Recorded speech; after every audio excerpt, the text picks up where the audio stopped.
Say goodbye to just clicking and picking. The future of giving begins now with the new Come Together movement. Download our free Community Pay It Forward app. It's your gateway to shopping with purpose and supporting the causes that you care about. You tell us who you'd like to support by selecting your mission. Whether it's helping veterans, feeding families, or supporting local schools, your purchases help fund real change. Shop like you normally do. No extra steps, no added costs. Just make your everyday spending count by choosing one of our partner businesses. Every purchase you make turns into real support. A percentage goes directly to your selected cause. It's automatic, it's effortless, and it's powerful. You're not just a customer, you're a partner in making a difference. Our app makes it easy for you to track your impact and share it with all of your friends. So why just shop when you can shop with a purpose? Download, select, shop, and support because your choices matter. When you shop with the Community Pay It Forward partners, no one needs to go it alone when we all come together.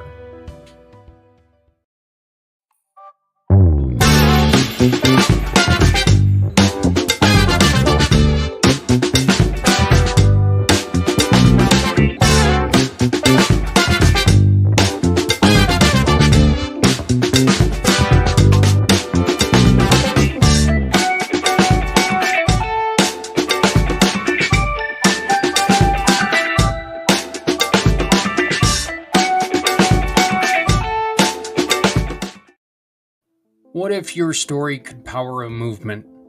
Every struggle you have conquered becomes the answer someone else is still searching for.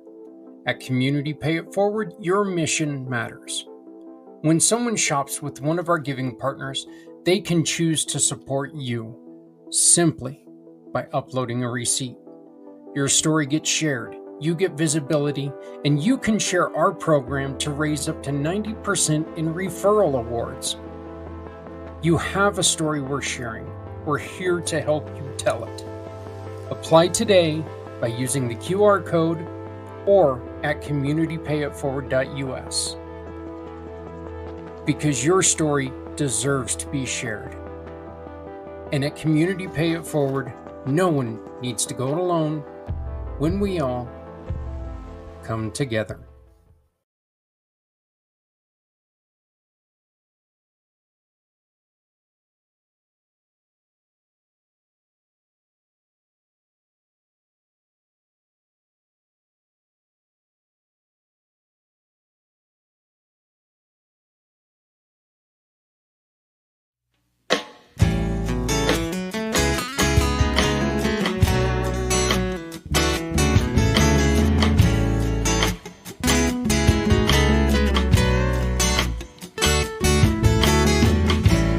Born into a real fight wasn't right.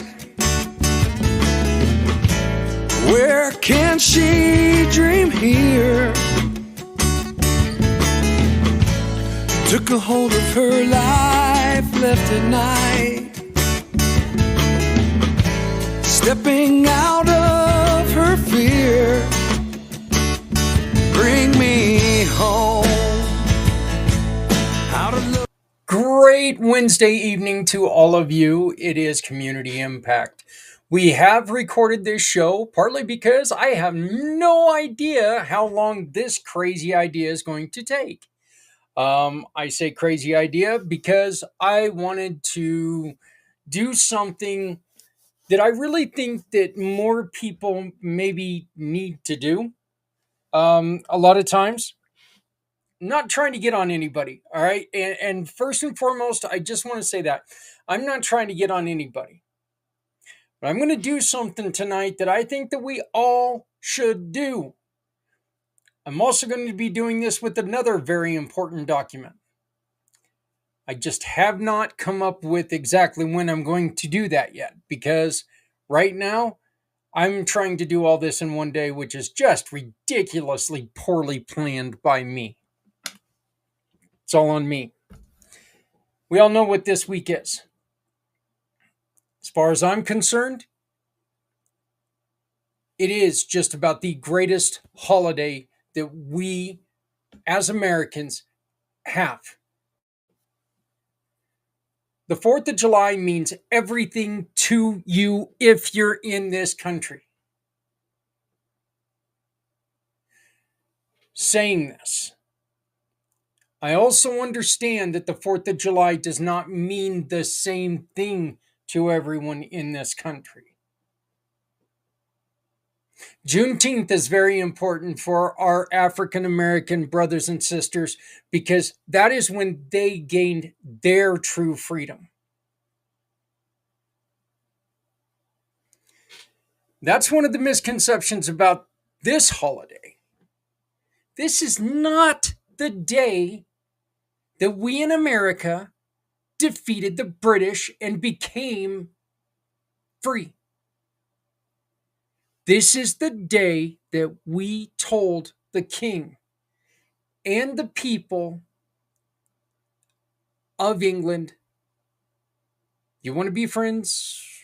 We're friends, but you are no longer our keeper. You are no longer our ruler. We're going to do this ourselves. I'm going to read the Declaration of Independence tonight.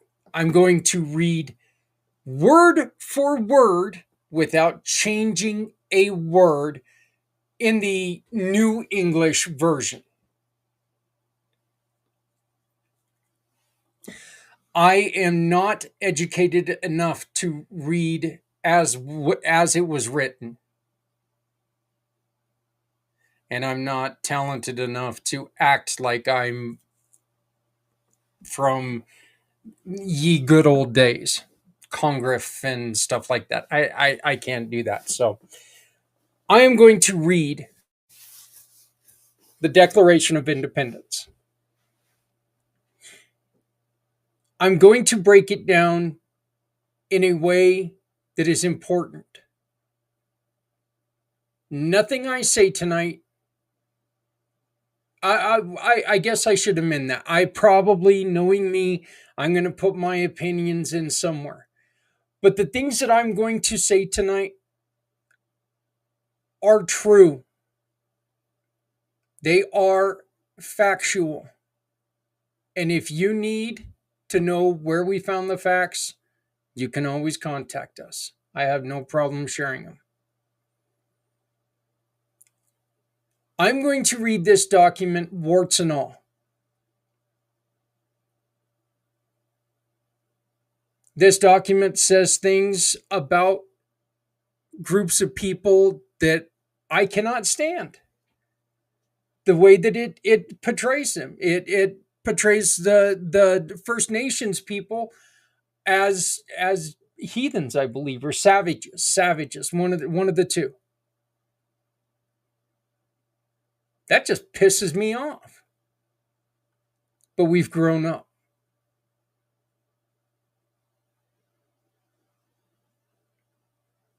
I will also be doing this about the Constitution,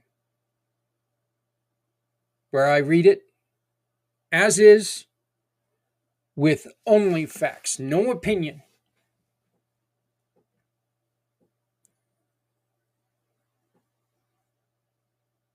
Opinions are like your butt. Everyone has one and they all stink. We're going to do this factually.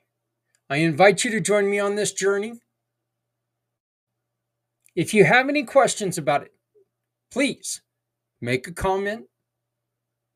Even though this is recorded, I will look at that comment. I will get that question answered. I will find the answer and I will send it to you.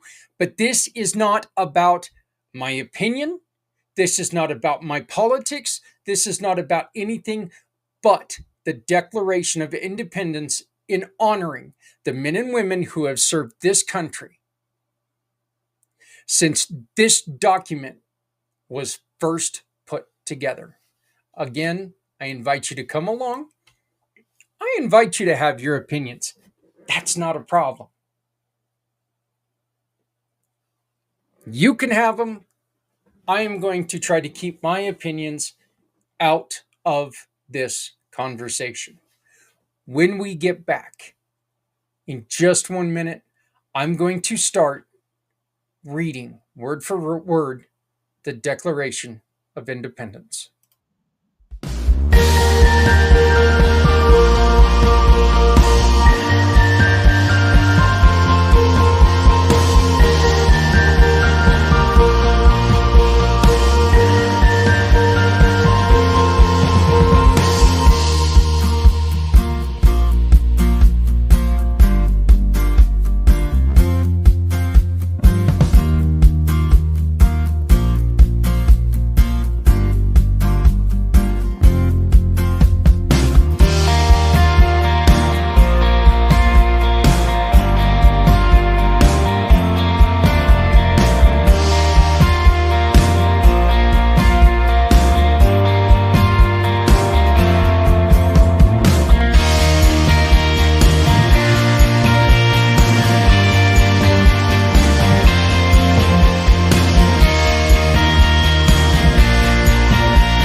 Do you want your business to mean more than just sales? Join the Community Pay It Forward family absolutely free.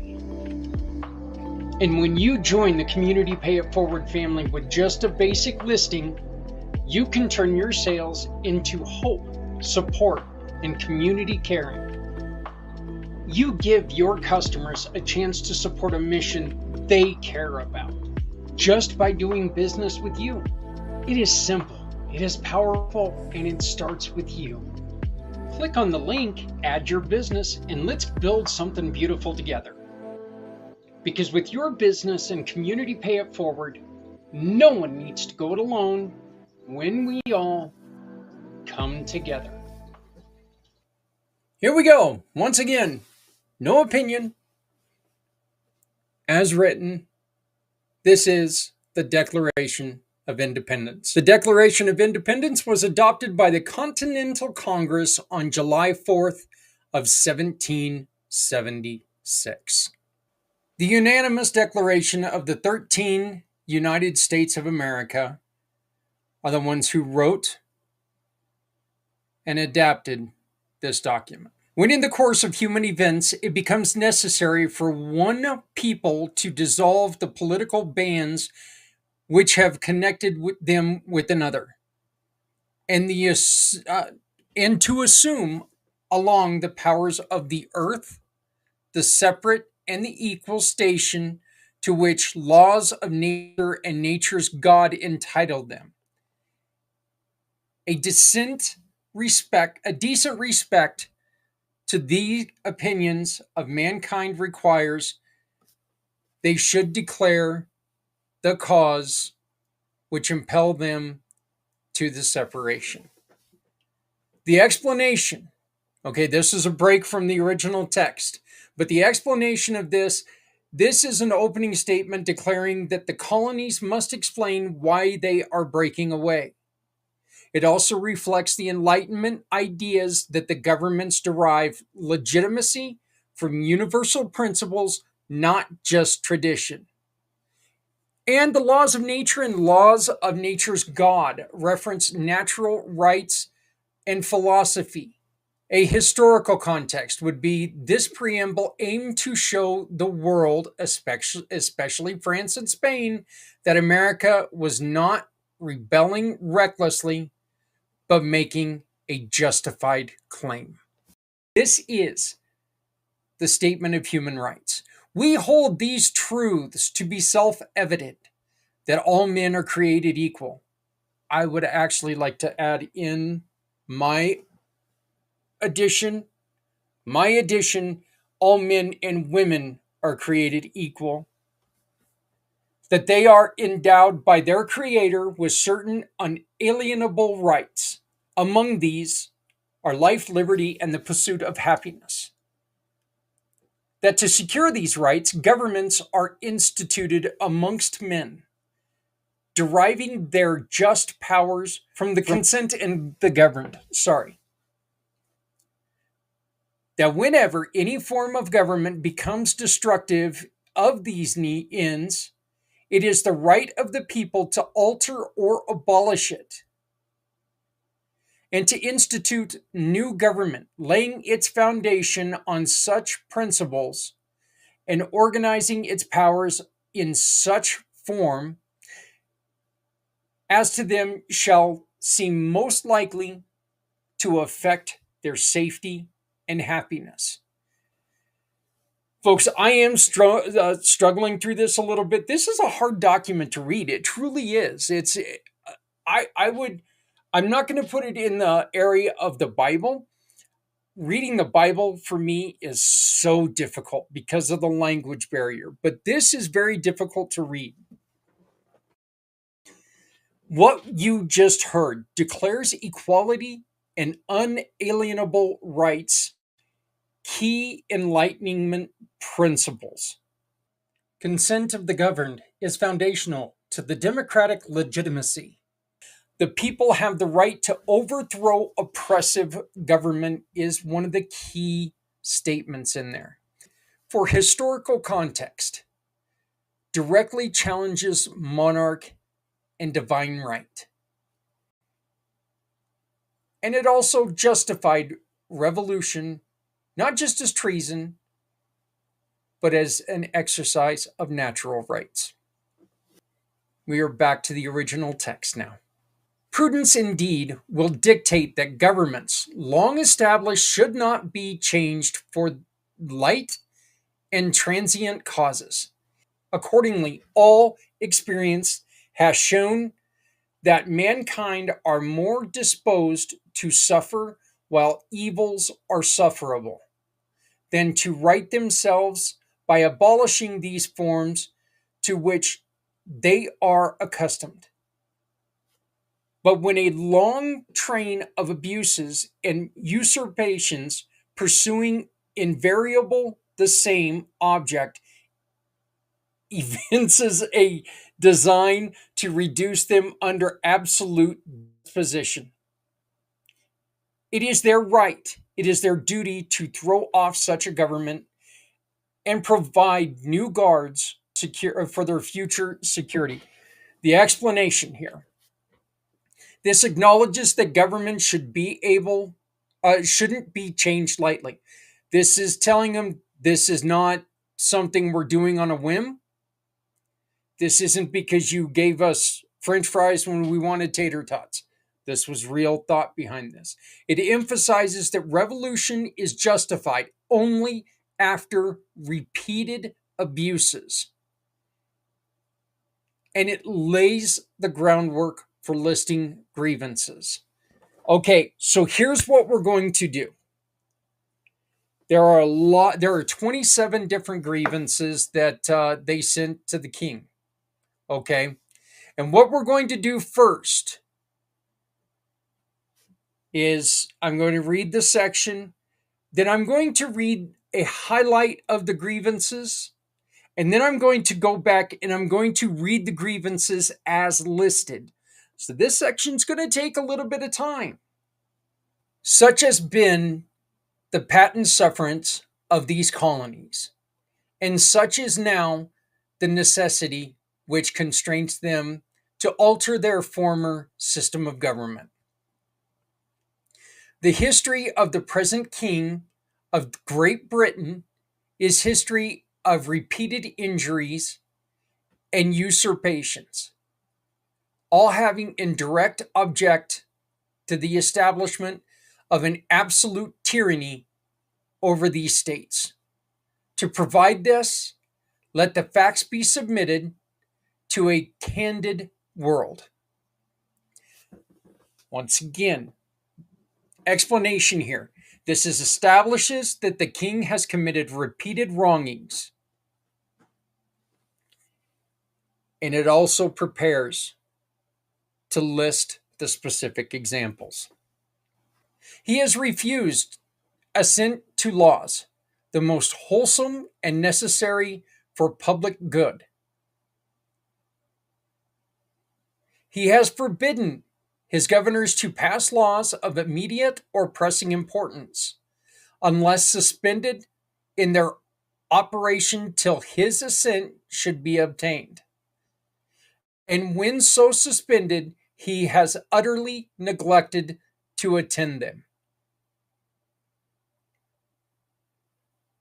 He has refused to pass other laws for the accommodation of large districts of people unless those people would relinquish the right of representation in the legislature, a right unestimable to them and formidable to tyrants only. He has called together legislative bodies and placed unusual, uncomfortable, and distant from depository of public records for the sole purpose of fatiguing them into compliance with his measures. He has dissolved representation houses repeatedly for opposing with mainly firmness in his invasions on the rights of the people.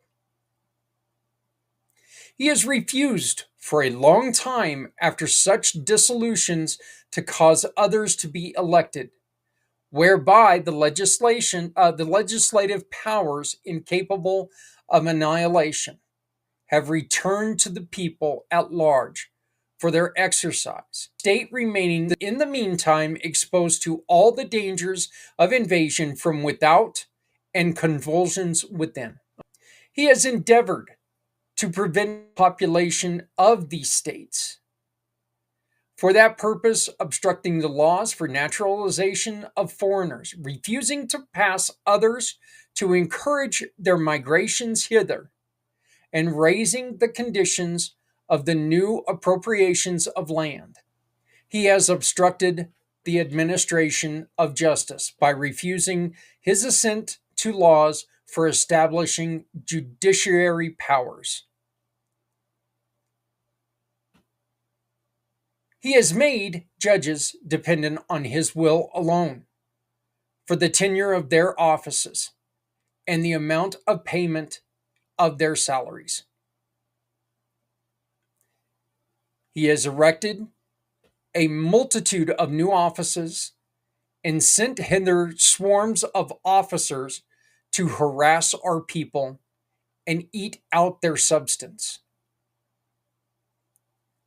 He has kept among us in times of peace standing armies without the consent of our legislatures.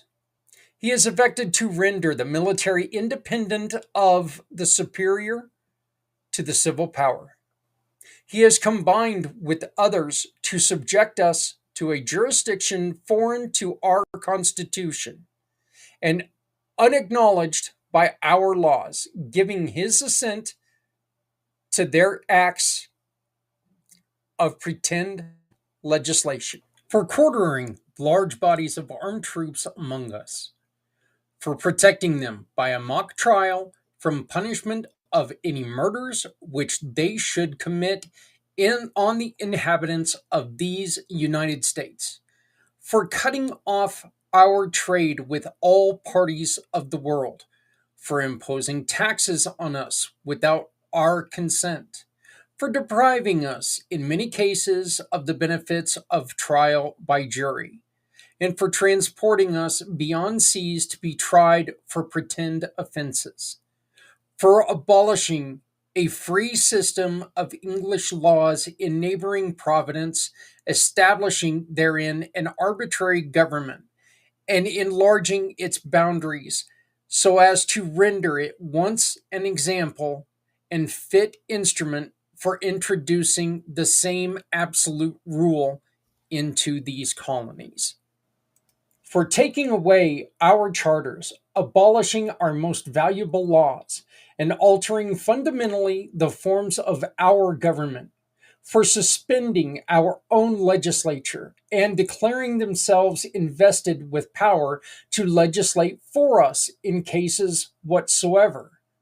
He has abdicated governments here by declaring us out of his protection and waging war against us. He has plundered our seas, ravaged our coasts, burned our towns, and destroyed our lives of our people. He is at this time transporting large armies of foreign mercenaries to complete the works of death, desolation, tyranny, already begun with circumstances of cruelty and perfidy scarcely paralleled in the most barbarous of ages, and totally unworthy of the head of a civilized nation. He has constrained our fellow citizens taken captive on the high seas to bear arms against their country, to become the executioners of their friends and brethren, or to fall themselves by their hands. He has excited domestic insurrections among us, and has endeavored to bring on the inhabitants of our frontiers the merciless Indian savages whose known rule of welfare is undistinguished destruction of all ages, sexes, and conditions. I do want to say again, this is the word as written. This is not, I don't agree with all of it. It's just the way it was written. The highlights of these 27 grievances as they go down. There was obstruction of self-government. It dissolved the colonial legislation, and it refused laws necessary for public good.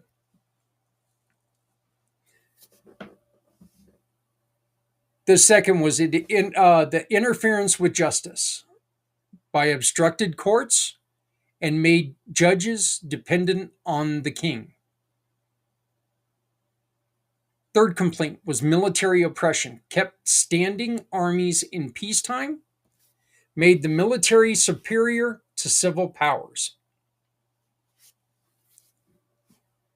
4.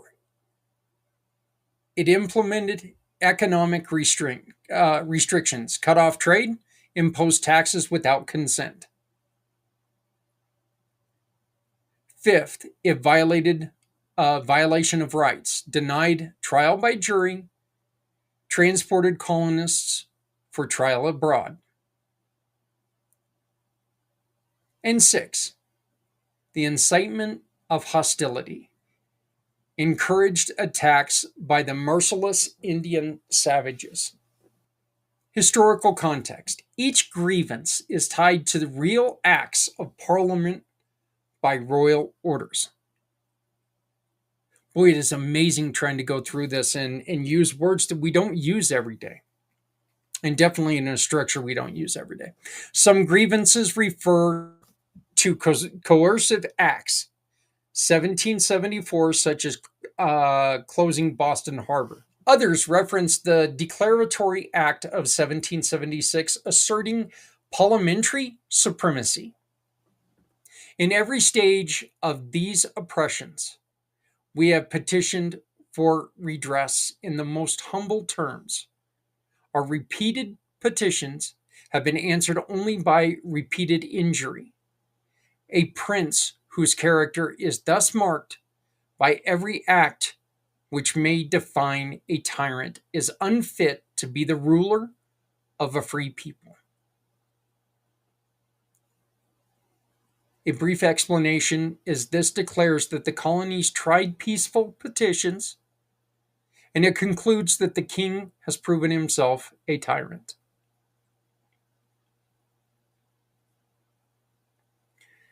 Your historical context on this refers to petitions such as the Olive Branch Petition of 1775. Nor have we been wanting in attentions from our British brethren. We have warned them from time to time of attempts by their legislature to extend us an unwarrantable jurisdiction over us. They too have been deaf to the voice of justice and consanguinity. We must therefore acquiesce in the necessity which denounces our separation and hold them, as we hold the rest of mankind, enemies in war, in peace, friends. This asserts the separation from the British people as well, and not only the kings.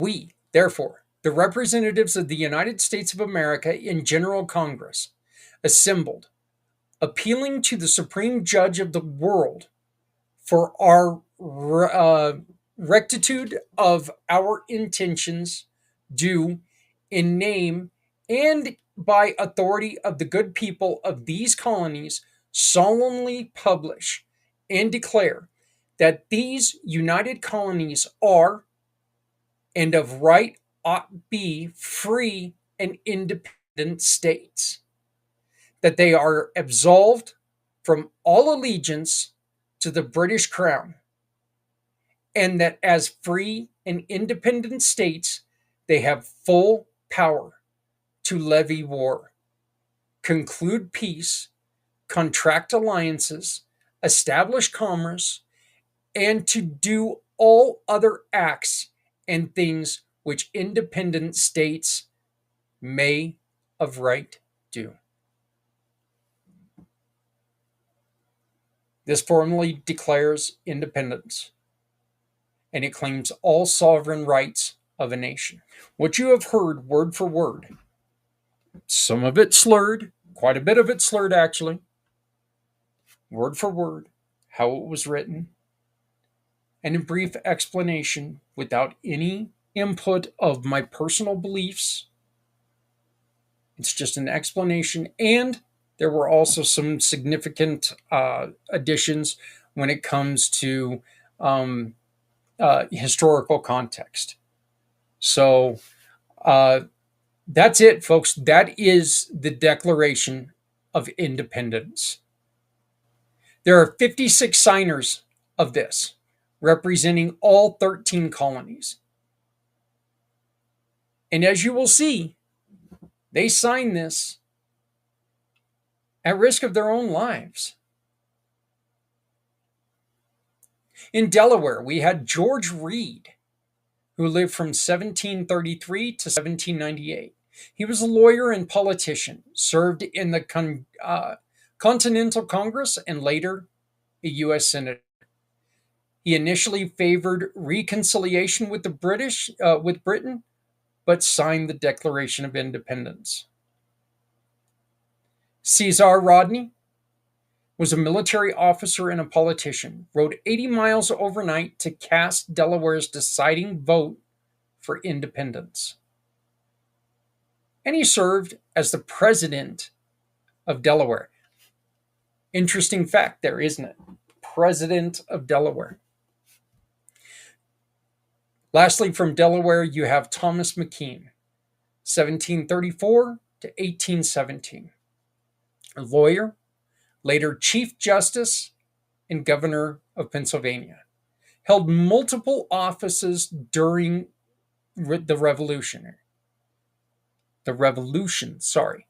Signed later due to an absence when the Declaration was adopted. The most signers of the Declaration are right here, Pennsylvania. George Clymer, 1739 to 1813. Merchant and politician, also signed the U.S. Constitution, and he helped finance the war effort. Benjamin Franklin, 1706 to 1790. Printer, inventor, diplomat. Senior statesman of the Congress. Negotiated the Treaty of Paris, ending the Revolution. Robert Morris, 1734 to 1806. Financier, known as the financier of the Revolution. Superintendent of finances for the Continental Congress. And he also later signed the Constitution. Benjamin Rush, physician and social reformer. Leading advocate of abolition and mental health care. Founder of Dickinson College. John Morton, a farmer and a surveyor, cast Pennsylvania's decisive vote for independence. He also died shortly after signing. George Taylor, ironmaster, and businessman. Immigrated from Ireland, served on Pennsylvania's Committee of Safety. James Smith, a lawyer and militia colonel, Irish born immigrant, served in Pennsylvania's Providential Conference. Sorry. Next, we have a couple of the guys that we always hear about, okay? Massachusetts, John Hancock, 1737, 1793, president of the Continental Congress, first and most prominent signer. He is the one with that big O signature. And his statement was something about, well, I wanted to make sure that the king sees it. Later, governor of Massachusetts. Samuel Adams, political organizer and revolutionary leader. Instrumental in organizing the Boston Tea Party. Later served as lieutenant governor and governor of Massachusetts. John Adams, lawyer and diplomat, draft the Declaration, and second president of the United States. Robert Treat Paine, lawyer and judge, prosecuted the Boston Massacre trial. Later served on the Massachusetts Supreme Judicial Court. Elbridge Gerry, merchant and politician, later Vice President of the U.S. The term gerrymandering is derived from his name. Gerrymandering is a verb, and it means manipulate the boundaries of an electoral constituency so as to favor one party or class. This allows you to achieve a result by manipulating the boundaries of an electoral constituency. A total freedom to gerrymander is the result they want. In New Hampshire, we had Josiah Bartlett, 1729 to 1795, a physician and judge, first to vote for independence, later governor of New Hampshire. William Whipple, 1730 to 1785, a merchant and ship's captain. Signed while serving in the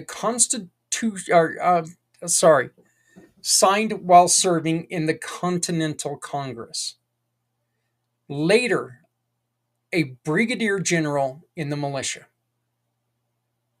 Finally, in New Hampshire, we had Matthew Thornton from 1714 to 1803, who was a physician, arrived late and signed later. Served as president of New Hampshire's Executive Council.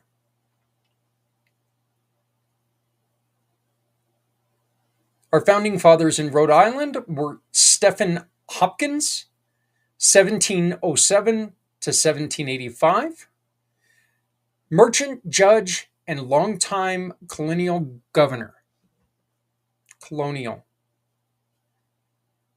Our founding fathers in Rhode Island are Stephen Hopkins, 1707 to 1785.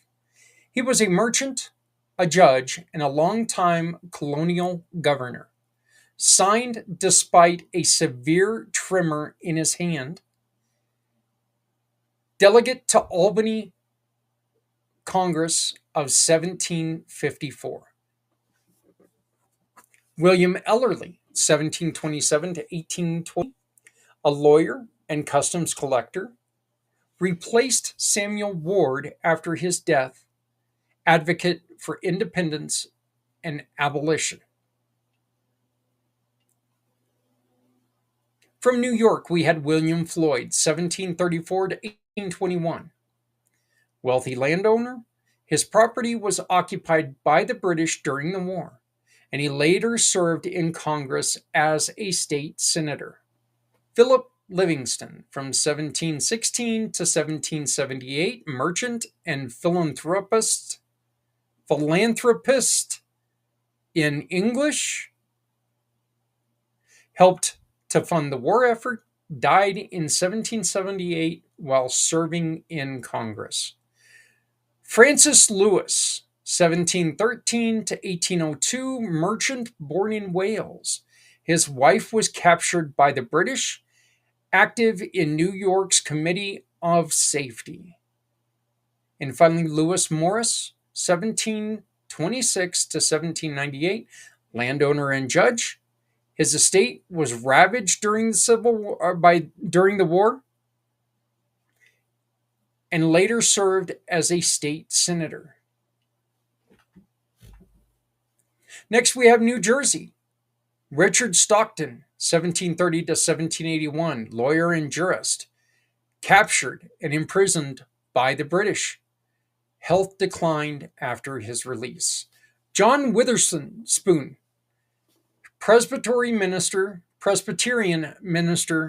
and president of Princeton University, only clergyman signer, prominent educator of revolutionary leaders.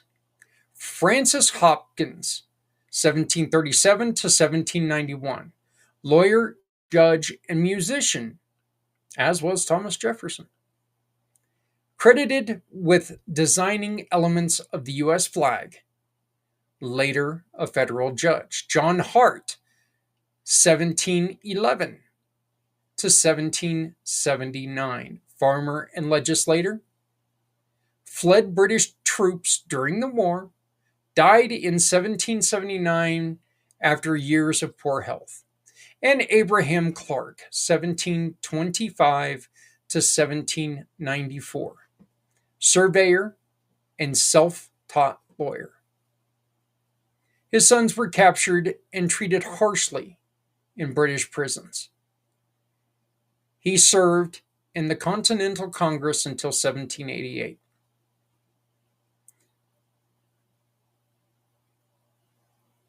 Virginia, George Wythe, 1726 to 1806, lawyer and legal scholar, mentor to Thomas Jefferson, first law professor in America.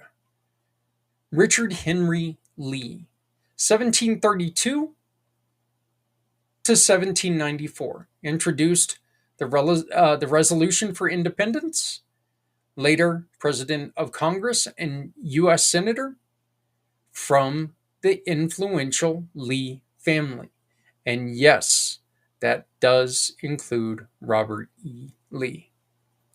Thomas Jefferson, principal author of the Declaration. He was 1743 to 1826. Principal author of the Declaration, later third U.S. President and founder of the University of Virginia.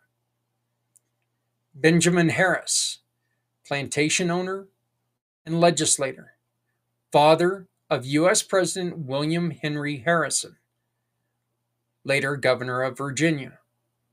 Thomas Nelson Jr., 1738 to 1789, merchant and military leader, governor of Virginia, led Virginian troops during the siege at Yorktown.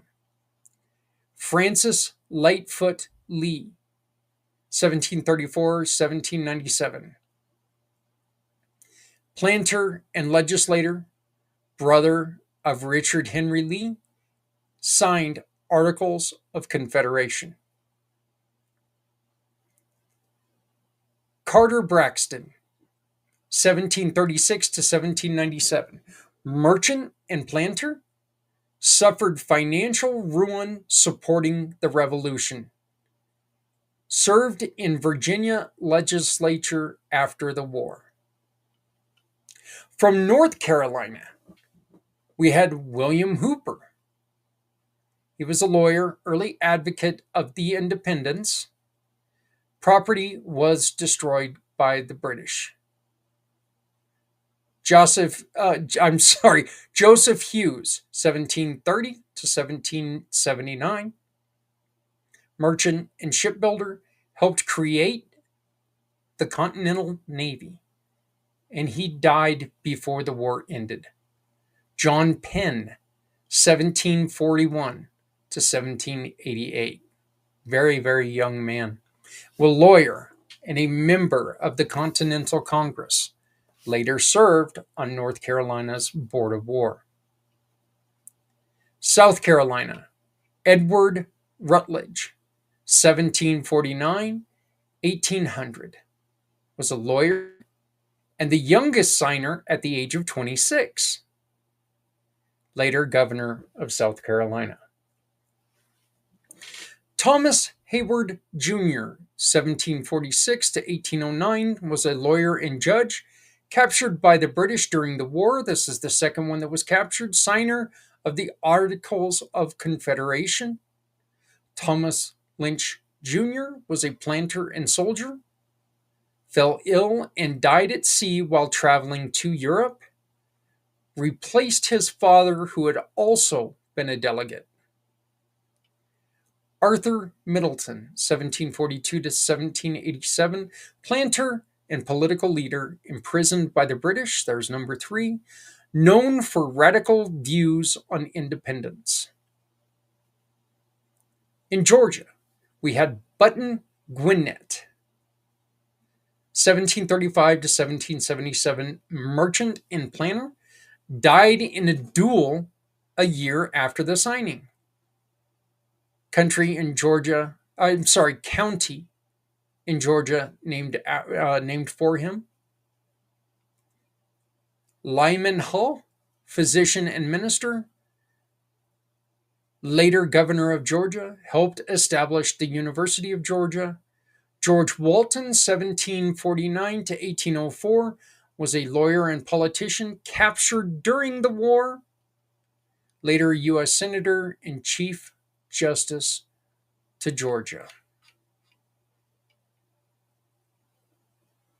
Maryland signers were Samuel Chase, 1741 to 1811, lawyer and politician, known as a fiery advocate for independence, nicknamed Old Bacon Face. That's just not right.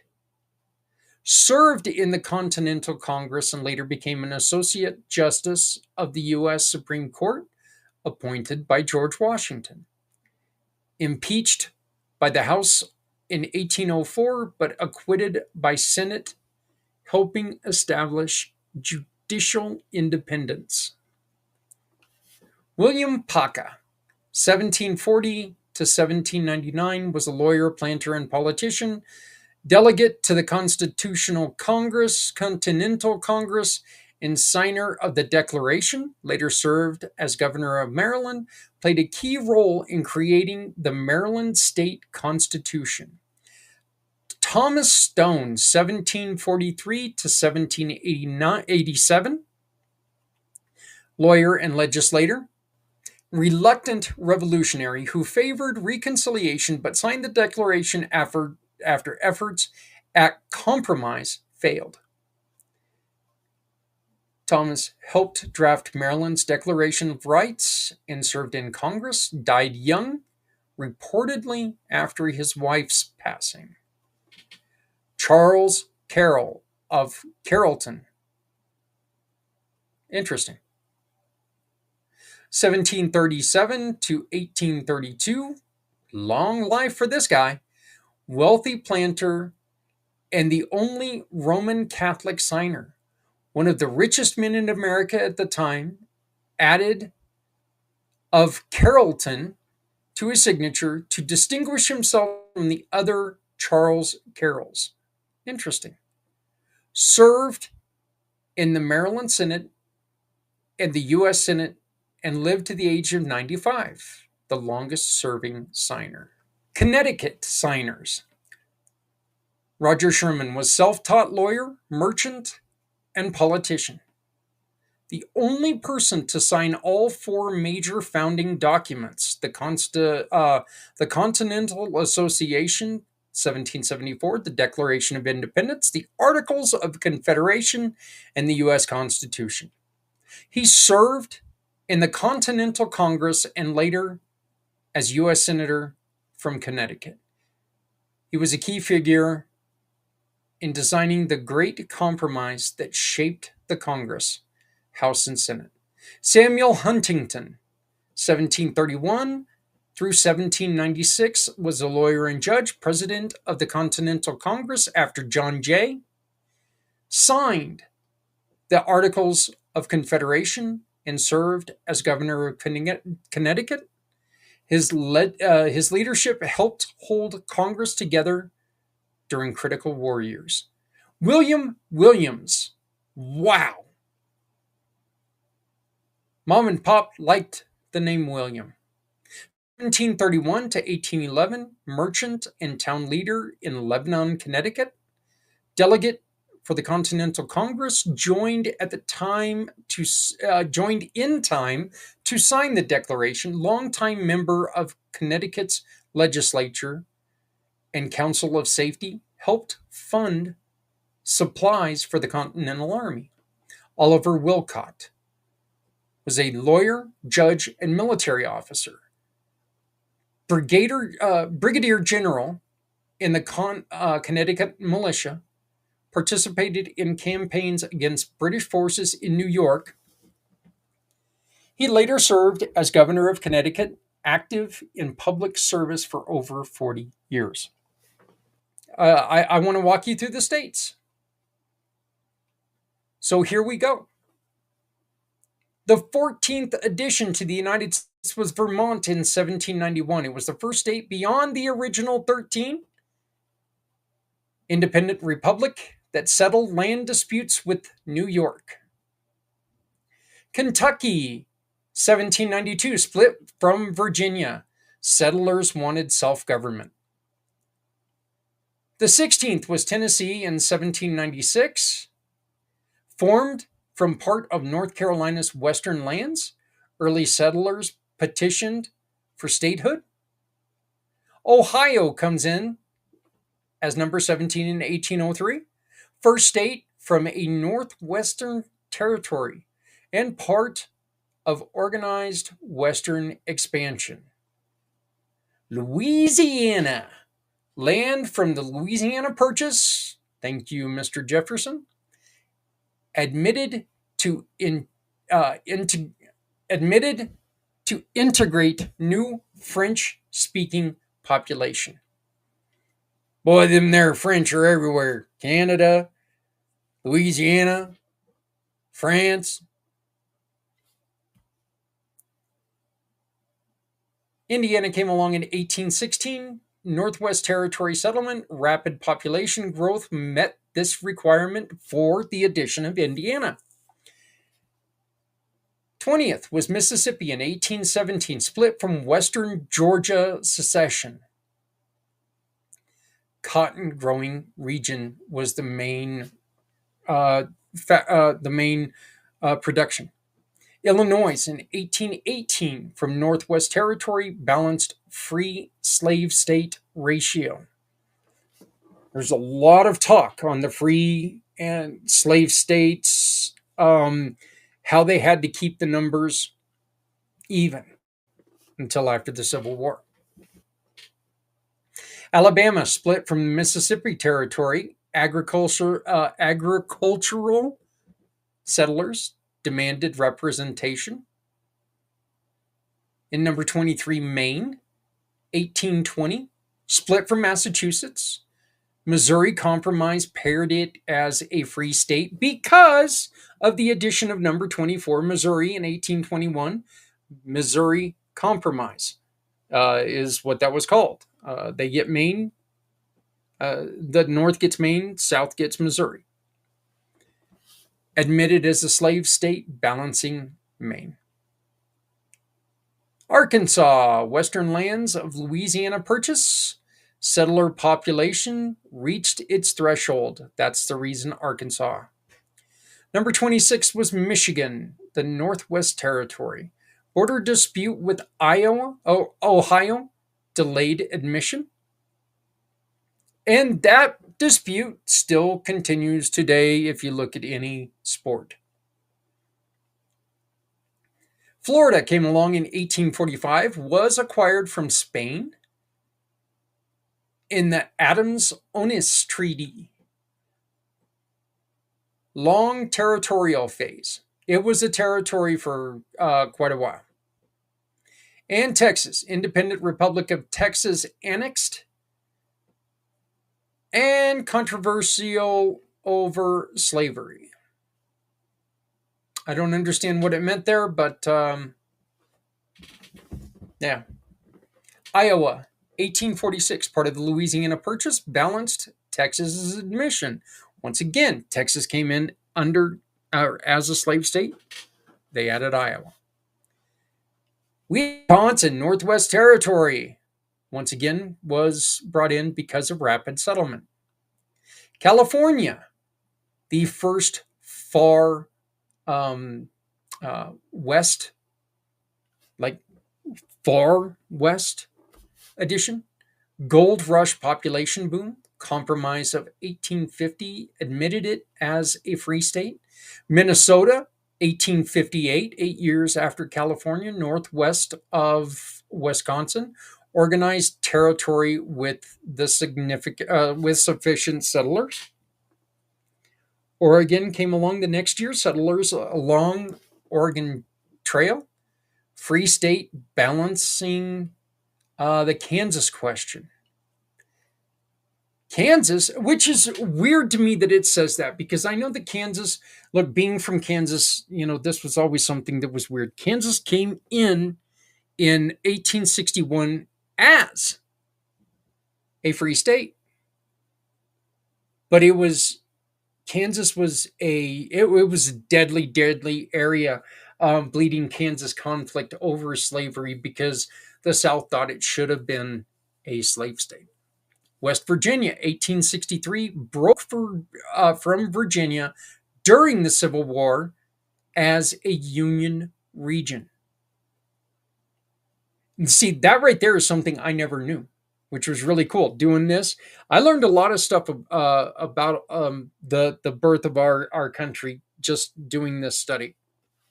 Nevada, silver mining and Union loyalty, admitted during the Civil War. Nebraska came in, Kansas-Nebraska Act territory because of homesteaders. Then we have, look at this, 9 years later, we have the great state of Colorado, the Centennial State, because of the mining boom. Best flag in the Union.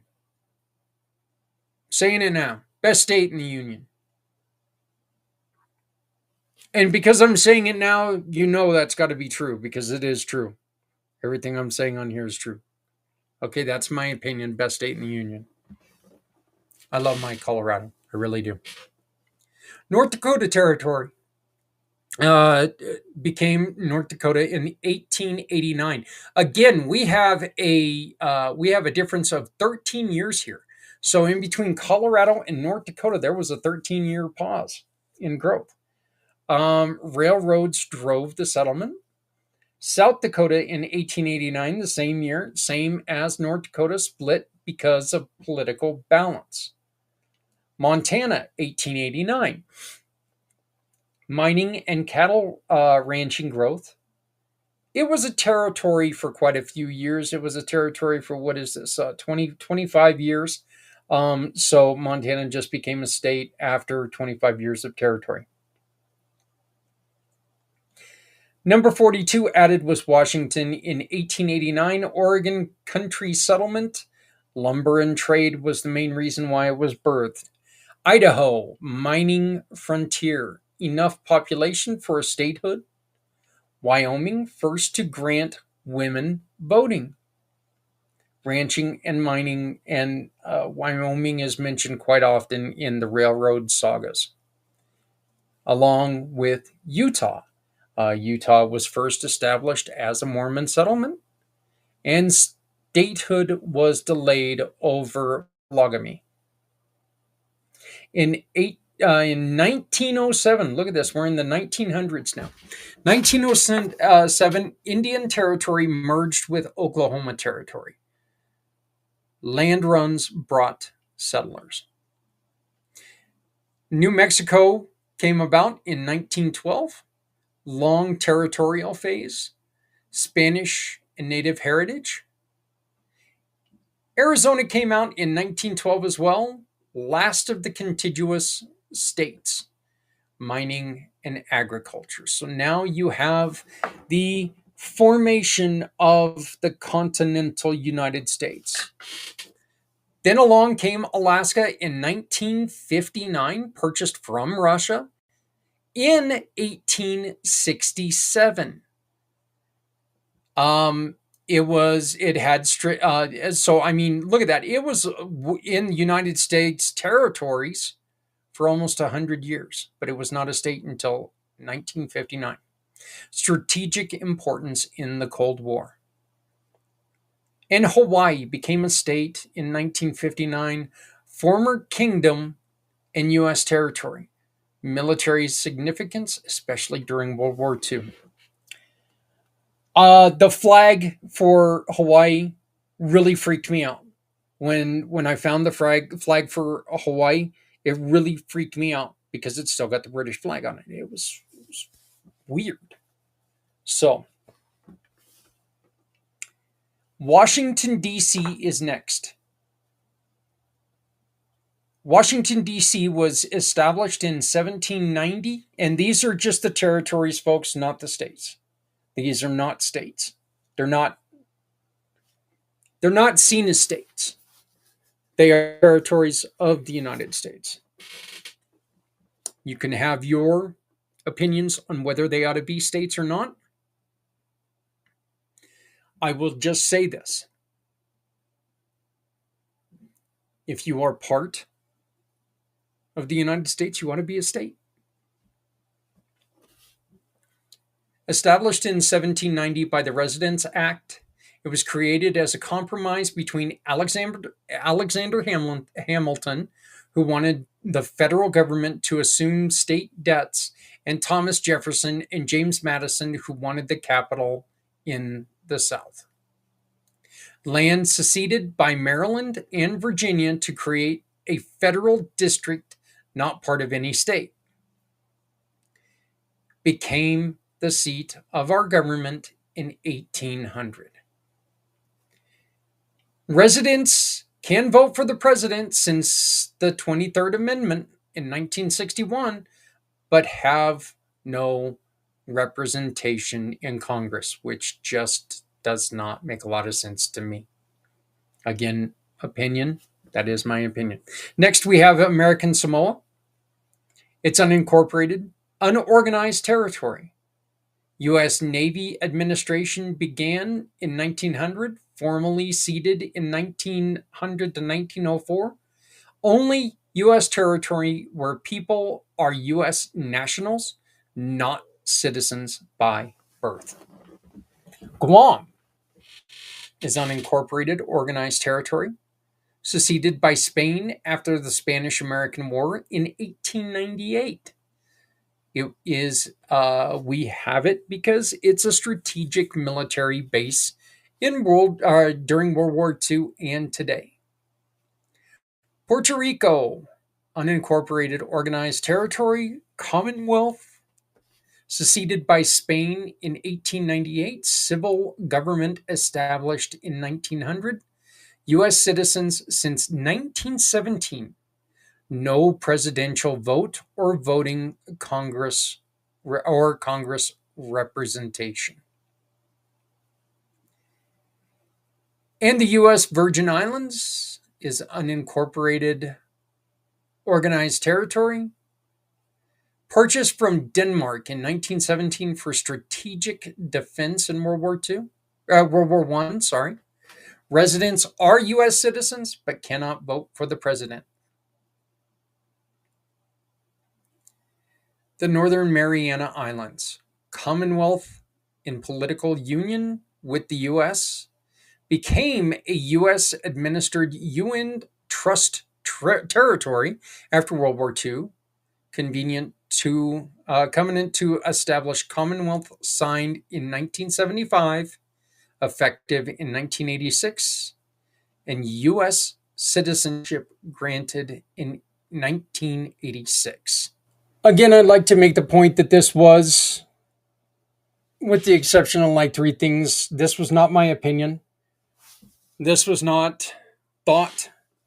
These are facts that are coming that came up today. If you would like to know where we found them, please just let me know in the comments. I want to thank you all for joining me today during this more difficult project than I thought it was going to be. Um, as you can probably see in it, quite a bit of editing, trying to talk proper Queen's English ain't the easiest thing in the world to do. But we stumbled our way through it. I do want to thank you very much for joining me. As always, Community Pay It Forward is part of what the reason why we're here.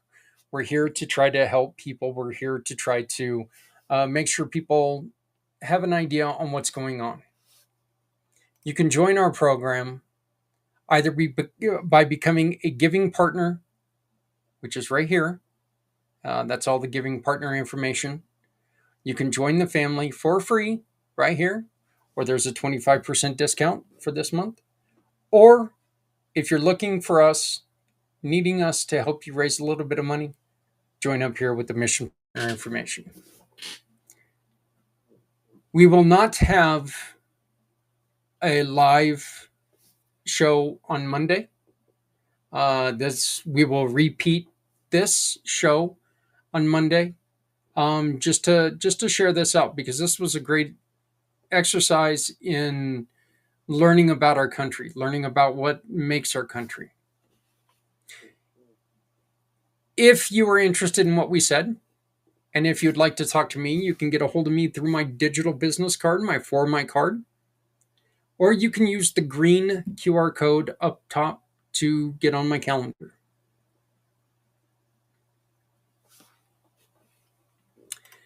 You can support our show. Oops. You can support our show by going to communitypayitforward.us and using the QR code that's going to pop up right sometime soon. Use this QR code to send us a donation or send us or volunteer or help us out. All donations are appreciated. I ask you to use the code or the social media below. Any of those, go to them. Give us likes, give us shares, and comment on them. Let's help get us to the 100 people we need for TikTok so we can start going live on TikTok to do this. Let's continue to build our numbers, and let's continue to build a better presence and make lives better for as many people as we can.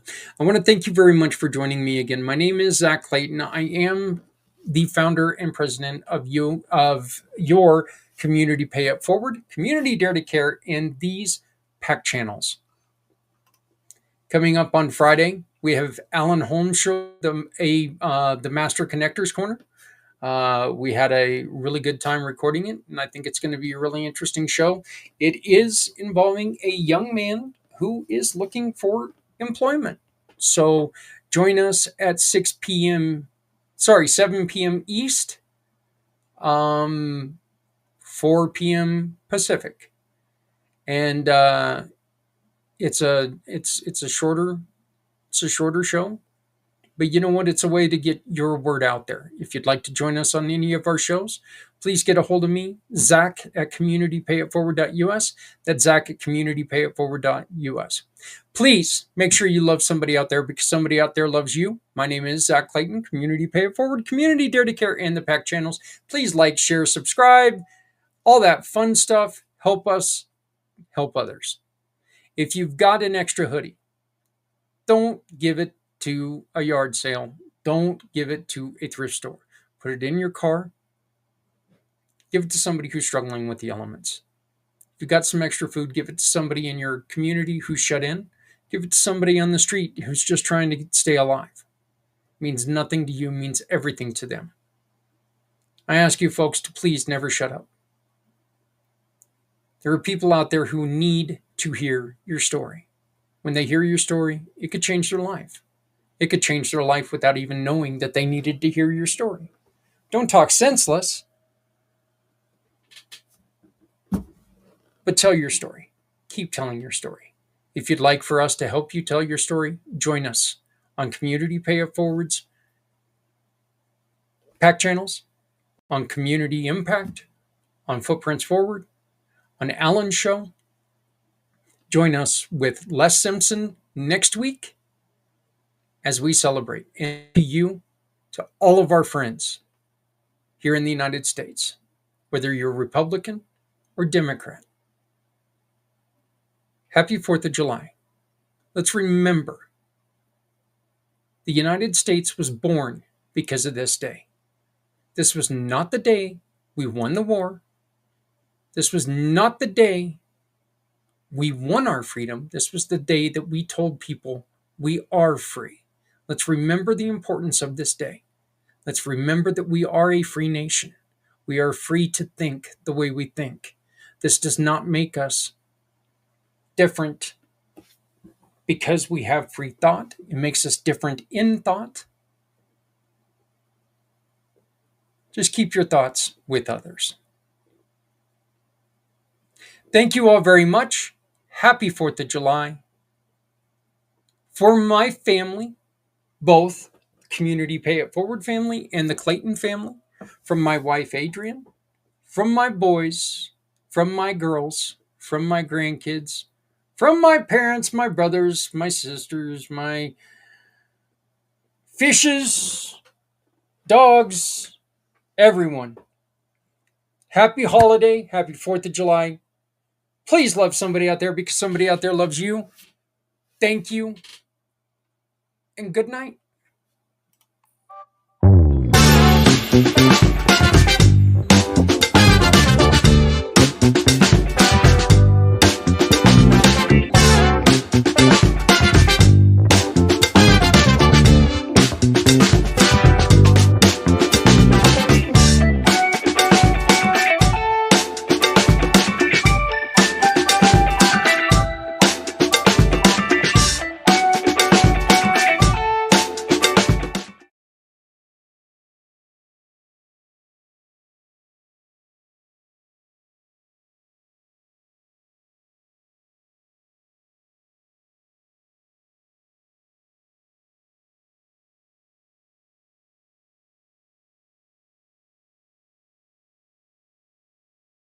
Say, bring me home,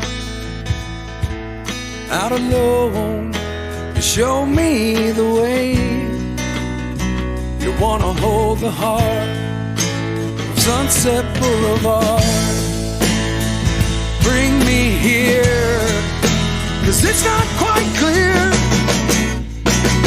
to be a part of Sunset Boulevard.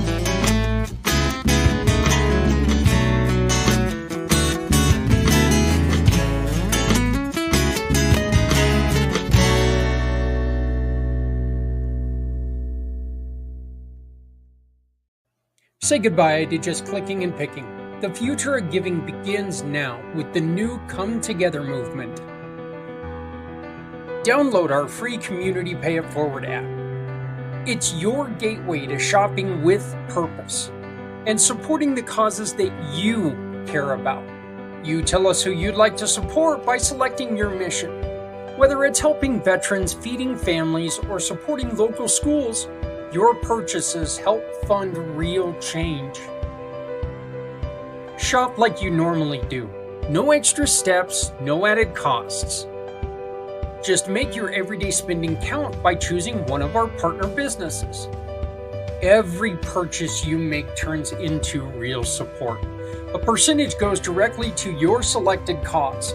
It's automatic, it's effortless, and it's powerful. You're not just a customer, you're a partner in making a difference.